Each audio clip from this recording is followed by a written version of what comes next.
नमस्कार, मैं आप सभी के सामने आज फिर से इस वीडियो के जरिए आया हूं। 16 अगस्त 2020 आज से 75 साल पहले 16 अगस्त 1946 आज का दिन पश्चिम बंगाल का एक काले दिन के तौर पे देखा जाना चाहिए, क्योंकि आज से 75 साल पहले ठीक आज ही के दिन पूरे पश्चिम बंगाल में हिंदुओं की हत्या, हिंदुओं को लाशों को ऊपर राजनीति करते हुए कांग्रेस ने अपनी सत्ता की दखल की थी। नेहरू हमारे देश के प्रथम प्रधानमंत्री बनते हैं एवं पाकिस्तान का विभाजन होता है। इस बात को बहुत अच्छे से समझना चाहिए कि किस प्रकार से आज के काले दिन को हमारे देश के युवाओं को पढ़ाया नहीं जाता। कांग्रेस ने उस इतिहास को दबा कर रखा। कम्युनिस्टों ने भी सेक्युलरिज्म के नाम पे मुस्लिमों की तुष्टीकरण की राजनीति करने के लिए, अपनी वोट बैंक बनाने के लिए इस इतिहास को हमसे परे रखा, हमसे अलग रखा। आज के इतिहास को अगर ठीक से देखा जाए, इतिहास के पिछले पहलुओं पर कुछ जाया जाए, तो इस बात को समझना जरूरी है कि किस प्रकार से द्वितीय विश्व युद्ध के बाद ब्रिटिश अपने सरकार को भारतीय सरकार के हाथ में, भारतीय लोगों के हाथ में ट्रांसफर करना चाहती है एवं 14 मार्च 1946 इंग्लैंड में लेबर पार्टी की सरकार बनती है। क्लेमेंट एटली उसके प्रधानमंत्री होते हैं और प्रधानमंत्री 3 लोगों की कमेटी बनाते हैं। 3 लोगों की कमेटी में आपके आते हैं सेंट लॉरेंस, स्ट्रैटफोर्ड क्रिप्स एवं अलेक्जेंडर। एक काम पे आते हैं, इसको कहा जाता है कैबिनेट मिशन। एवं कैबिनेट मिशन का काम होता है कि वो किस प्रकार से आकर भारतवर्ष में कॉन्स्टिट्यूएंट असेंबली का फॉर्मेशन करें, जो कॉन्स्टिट्यूएंट असेंबली भारतवर्ष के संविधान को बनाएगी। साथ ही साथ एक इंटरिम गवर्नमेंट, तत्कालीन एक गवर्नमेंट बनाए। जब तक कॉन्स्टिट्यूएंट असेंबली नहीं हो जाती, जब तक इलेक्शन नहीं हो जाता, तब तक एक सरकार बनाई जाए। और कॉन्स्टिट्यूशनल रिफॉर्म, इस पूरे चीजों को कॉन्स्टिट्यूशनल रिफॉर्म भी कहा जा सकता है। इंडियन मुस्लिम लीग के तरफ से मुस्लिम धर्म के लिए एक अलग देश की मांग उठती है। मोहम्मद अली जिन्ना एवं लियाकत अली खान, जो कि इंडियन मुस्लिम लीग के नेता के तौर पर रहते हैं, उनके तरफ से आज ही एक नई देश पाकिस्तान की मांग होती है। कैबिनेट मिशन अपना काम शुरू करती है और कैबिनेट मिशन अपना प्रस्ताव रखती है। पहले प्रस्ताव में कहा जाता है कि पूरे भारतवर्ष को 3 भाग में भाग किया जाए। पहला भाग जिसे पार्टी कहा जाए, पार्टी में जिसमें होता है British rule state plus princely rule state, जो कि आता है आपका हिंदू बाहुल्य क्षेत्र, जिसमें यूपी, बिहार, मुंबई या फिर मध्य प्रदेश, जो मध्य भारतवर्ष के जो क्षेत्र होते हैं, उसको पार्टी में रखा जाता है। पार्ट बी में रहता है आपका नॉर्थ वेस्ट फ्रंटियर पार्ट, जिसमें आपका पंजाब, सिंध, बलूचिस्तान ऐसे जो मुस्लिम बाहुल्य क्षेत्र आते हैं। और पार्ट सी आता है फिर से आपका मुस्लिम बाहुल्य क्षेत्र, जो कि पश्चिम के तौर होता है, पूर्व के तौर पे होता है, जो कि होता है पश्चिम बंगाल एवं आसाम के जो इलाके होते हैं, उन्हें पार्ट सी में दिया जाता है। और साथ ही साथ ये कहा जाता है कि पूरे सेंटर होगा, एंटायर जो पूरा देश होगा, उसमें सेंटर के पास सिर्फ 3 पावर होंगे। पहली पावर होगी आपका फाइनेंस, फिर डिफेंस और कम्युनिकेशन। बाकी जो राज्य होंगी, उन राज्यों के पास अपना अपना संविधान बनाने का पूर्ण अधिकार होगा। मोहम्मद अली जिन्ना इस बात को मान लेते हैं, लेकिन एक ये भी बात होगी कि पाकिस्तान के डिमांड को जो पहला प्लान दिया जाता है कैबिनेट मिशन में, पाकिस्तान को डिमांड को खारिज कर दिया जाता है। इस प्लान को मोहम्मद अली जिन्ना कुछ हद तक मानने के लिए तैयार हो जाते हैं। उनके मन में रहता है कि मैं या फिर हमारी जो पार्टी होगी वो अपने संविधान बनाने के अगर अधिकार है तो संविधान बनाकर हम देश से अलग होके पाकिस्तान बना लेंगे। मगर नेहरू के मन में, जिनके मन में सत्ता को दखल करने की जो लालसा होती है, वो लालसा उन्हें अलाउ नहीं करती। इसीलिए उनको लगता है कि अगर इस प्रकार से राज्य अगर अपनी अपनी संविधान बनाकर अलग हो जाए, तो कहीं ना कहीं प्रधानमंत्री बनने का जो सपना होगा वो धराशाही हो जाएगा।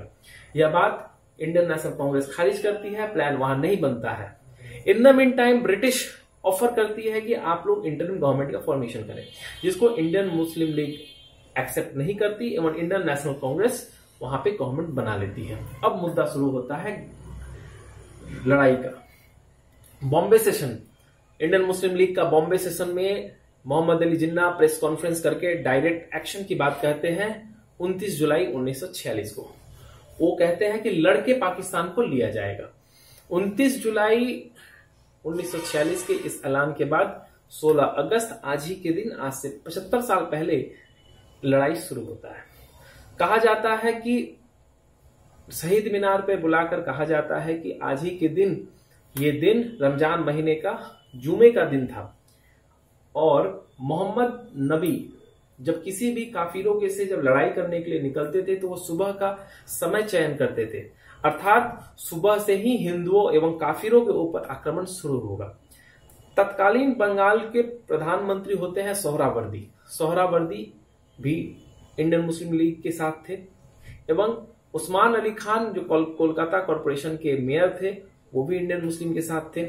इन लोगों ने पूरे पश्चिम बंगाल के जितने अधिकारी थे, आईपीएस अधिकारी को 16 अगस्त के पहले ही रात्रि सारे अधिकारियों का तबादला कर दिया जाता है एवं हर जिले में मुस्लिम आईपीएस ऑफिसर को बैठाया जाता है ताकि मुस्लिम अगर आक्रमण करें 16 तारीख को तो उनको पूरे से पूरे प्रोटेक्शन दिया जा सके, उन्हें खुला छूट दिया जा सके। शहीद मीनार पे इस बात को बखूबी सभा में कहा जाता है उस्मान अली खान के द्वारा एवं अन्य नेताओं के द्वारा कि आज के दिन आपको खुले छूट दिया गया है, आप हिंदुओं के साथ जो करना है कर सकते हैं, आप लूट कर सकते हैं, आप कत्ल कर सकते हैं, आप बलात्कार कर सकते हैं, मां बहनों की इज्जत लूट कर सकते हैं, आज आपको जो करना है आप कर सकते हैं। डायरेक्ट एक्शन को पहला नाम एक तौर से वो हड़ताल था, मगर 16 अगस्त सुबह में शुरू होता है तांडव। मुसलमान जितने थे वो काफिरों के ऊपर अर्थात हिंदुओं के ऊपर, सिखों के ऊपर तलवार से लेकर सारे चीजों से लेकर वो हिंदुओं को काटना शुरू करते हैं।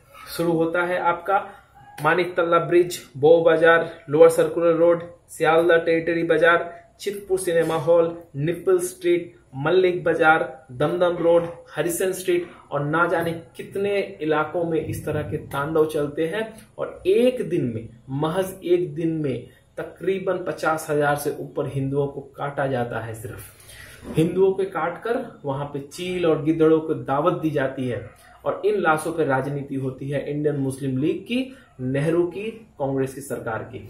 दुख तब होता है जब इतने बड़े लाशों के ऊपर राजनीति करने के बाद जब पहली इंटरिम गवर्नमेंट बनती है तो उसमें नेहरू को मिलते हैं 1 वोट, सरदार वल्लभ भाई पटेल के मिलते हैं 14 वोट। उसके बाद में नेहरू वहां के सत्ताधारी शख्स बनते हैं। ये सारे इतिहास को आज के दिन बोलना चाहिए था, बताना चाहिए था, मगर हमारे देश में जितनी सरकारें हैं वो कहीं ना कहीं तुष्टीकरण की राजनीति कुछ इस तौर पर लेके चले गए हैं कि उन्होंने आज के दिन को बताना जरूरी नहीं समझा एवं इतिहास के किसी इसे हटा कर रख दिया। दुख तब होता है कि जब पूरे भारत में इंडियन मुस्लिम लीग ऐसी एक पार्टी जिन्होंने भारत को 3 टुकड़े कर दिए, आज भी इंडियन मुस्लिम लीग केरला में एक लोकसभा सीट पर दखल बनाती है और उसका अलायंस होता है एलडीएफ के साथ, लेफ्ट डेमोक्रेटिक जितने पार्टियां हैं लेफ्ट पार्टियों के साथ उनके केरल में अलायंस होता है। वो वही कम्युनिस्ट है जो कम्युनिस्ट पश्चिम बंगाल में 34 साल की सरकार में रहते हैं, बंगाली हिंदुओं पर शासन करते हैं और जो पार्टी बंगाली हिंदुओं को जिस पार्टी ने मारा है, अत्याचार किया है, काटा है, उसी पार्टी के साथ उनकी केरल में उनकी दोस्ती रहती है। दुख तब होता है जब जिन्ना, मोहम्मद अली जिन्ना आजादी से पहले अपने पाकिस्तान को लेकर अलग हो जाते हैं, मगर भारतवर्ष के कांग्रेस के नेताओं के दिल में मोहम्मद अली जिन्ना की आत्मा आज भी है। तभी तो 1990 में कश्मीर में कश्मीरी पंडितों को मारा जाता है, उन्हें पलायन करा दिया जाता है। आज भी तकरीबन 50,000 से ऊपर कश्मीरी पंडित अपने घर, अपने जमीन जायदाद को छोड़कर इधर उधर भटकते रहते हैं, वो उन्हें हिम्मत नहीं है अपने घर वापस जाने का। दुख तब होता है जब अलीगढ़ मुस्लिम यूनिवर्सिटी में मोहम्मद अली जिन्ना का फोटो स्टूडेंट यूनियन रूम में लगाया जाता है और अगर इस मुद्दों को दिया जाए तो हमारे आपके टैक्स पे स्कॉलरशिप पाने वाले अलीगढ़ मुस्लिम यूनिवर्सिटी के स्कॉलर्स धरना प्रदर्शन पे बैठते हैं और वो मोहम्मद अली जिन्ना का फोटो वहां से नहीं हटाते हैं। दुख तब होता है जब हमारे देश में अपने आप को सेकुलर के ठेकेदार कहलाने वाले कम्युनिस्ट पार्टियां, जब पूरे देश में कोई अगर आतंकी हमला होता है, उसमें अगर मुसलमान निकल जाए तो उसके लिए सुप्रीम कोर्ट में रात को दरवाजा खटखटाया जाता है ताकि उसकी फांसी रोकी जा सके, जैसा कि बृंदा करात ने किया था याकूब मेनन के लिए, जो याकूब मेनन सीरियल ब्लास्ट किलर था मुंबई ट्रेन के लिए। दुख तब होता है जो 5 अगस्त जब हमारे देश में यशस्वी प्रधानमंत्री जब भूमि पूजन करने के लिए जाते हैं। भूमि पूजन के लिए पूरे पश्चिम बंगाल में उस दिन लॉकडाउन घोषणा कर दिया जाता है। ये लॉकडाउन कुछ इस तरह लगता है जैसे कि पूरे पश्चिम बंगाल में कोरोना स्पेशलाइज्ड किसी दिन आता है, और वो लॉकडाउन 5 अगस्त को रखा जाता है ताकि कोई हिंदू बाहर निकल के एक शंख भी ना बजा सके, एक घंटी भी ना बजा सके। फिर भी जब कुछ हिंदू राम जी की ध्वजा लेकर जब निकलते हैं, जब श्री राम जी की पूजन के लिए बाहर निकलते हैं, तो पुलिस के साथ साथ कुछ मुसलमान पुलिस की गाड़ी पर के बोनेट पे बैठ करके हिंदुओं पर आक्रमण करते हैं, और पुलिस के पास इतनी क्षमता नहीं होती कि एक भी मुसलमान जो उनके गाड़ी के बोनेट पे बैठा रहता है उसे अरेस्ट कर सके। कहीं ना कहीं ये दिखता है कि 1946 16 अगस्त आज के दिन 75 साल बाद भी फिर से रिपीट होने के कहीं ना कहीं चांसेस लगते हैं, क्योंकि हमारे देश के कुछ नेता लाशों के ऊपर राजनीति करना जानते हैं। कांग्रेस के नेता हो, तृणमूल कांग्रेस के नेता हो, इन्हें राष्ट्रवादी शक्ति नहीं, इन्हें तुष्टीकरण की राजनीति चाहिए। इन्हें राष्ट्र विरोधी शक्तियों को लेकर के पश्चिम बंगाल एवं भारतवर्ष की सत्ता को दखल करना है। आने वाले चुनाव में अगर इस प्रकार से अगर राष्ट्रवादी शक्तियां एक न हुई, अगर राष्ट्रवादी शक्तियों ने अगर कहीं ना कहीं किसी न किसी तौर पे अगर अपने आप को अलग कर लिया, तो याद रखिए ये पश्चिम बंगाल पश्चिम बांग्लादेश के तौर पे बनेगा। या इसी टारगेट में, क्योंकि मुस्लिमकरण की राजनीति, मुस्लिम तुष्टीकरण की राजनीति जिस प्रकार से चली हुई है, जो ट्रेंड चला हुआ है पूरे पश्चिम बंगाल में, इस बात को समझने की जरूरत है। आइए फिर से हम सभी मिलकर के एक नए राष्ट्र को निर्माण करते हैं, जिस राष्ट्र में राष्ट्रवादी शक्ति ही सबसे बड़ी शक्ति होगी, जहां पर धर्म की राजनीति नहीं होगी, राष्ट्र निर्माण की राजनीति होगी।